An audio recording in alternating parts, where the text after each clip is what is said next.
Je voudrais laisser la parole immédiatement à Madame Françoise Mel, donc, qui représente le secrétariat général de l'enseignement catholique et qui arrive à l'instant de Paris.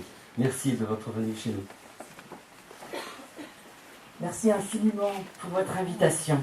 Vous n'imaginez pas la joie qui m'anime ce soir. Permettez-moi en quelques minutes de vous dire pourquoi il y a cette joie. D'ailleurs, elle se lit aussi, elle est communicative et elle se lit sur les visages quand on est à cette place-là.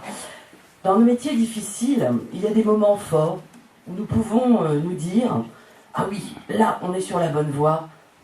Là, nous vivons vraiment le projet de l'enseignement catholique dont on parle tant. » Parce que nous avons une particularité dans l'enseignement catholique, c'est d'avoir un discours assez fort et de ne pas toujours avoir les actes qui vont avec le discours.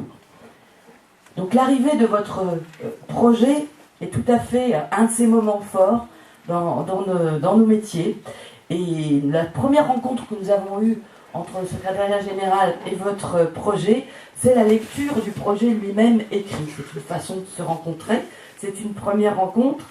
Et dès que nous sommes rentrés dans votre projet, nous avons tout de suite compris que nous avions là devant nous une réponse originale, qualitative, à la difficile scolarisation des élèves ayant des troubles spécifiques du langage. Et tous ceux qui sont passés par là, vous êtes nombreux dans cette salle, parents, enseignants et collègues, vous savez que c'est parfois de l'ordre du parcours du combattant. Puis nous nous sommes rencontrés lors notamment du réseau de la Fédération des établissements dyslexiques et aussi par l'intermédiaire de vos 2 anges gardiens. Alors il y a plus que 2 anges gardiens, mais je ne les connais pas tous encore, ça va venir, mais en particulier Bruno Pranger et Pierre Castelli qui ont dans leur rôle respectif apporté un soutien totalement indispensable. Nous avons suivi ensuite à distance l'ouverture lente parce qu'on aurait voulu que ça se fasse plus vite. Mais juste pour la petite histoire, nous recevons 280 dossiers et il y a 50 postes. Et dans certains dossiers, il y a plus d'un poste. Donc vous comprenez les difficultés de l'expertise et du choix des commissions.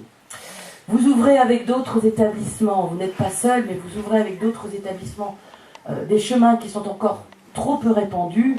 Et Bruno Pranger l'a très bien dit tout à l'heure, donc je ne reviens pas sur le fond de notre projet. Après cette joie, je voudrais remercier en particulier et à travers lui toutes les personnes qui sont derrière ce projet, Gilles-Henri et toute l'équipe enseignante, car vous avez su piloter un projet en réunissant tous les ingrédients pour réussir ce qui au départ est tout de même un vrai défi. Et je salue votre patience. C'est un travail de militance que nous partageons en commun, une militance pour une véritable égalité des chances. Donc de la joie, des remerciements et de la fierté. Chers parents, j'ai envie de vous dire, soyez fiers d'avoir dans cet établissement une mobilisation réussie pour répondre aux besoins de vos enfants. Chers collègues enseignants, soyez fiers d'avoir un chef d'établissement qui ne se décourage pas. Chers chefs d'établissement, soyez fiers d'avoir une équipe qui ne se décourage pas. Cher Bruno Pranger, cher Pierre Castelli, soyez fiers des démarches d'animation diocésaine qui marquent votre fidélité sans faille au projet de l'enseignement catholique. Fierté donc, car c'est de cet enseignement catholique-là dont nous pouvons être ensemble tous très fiers.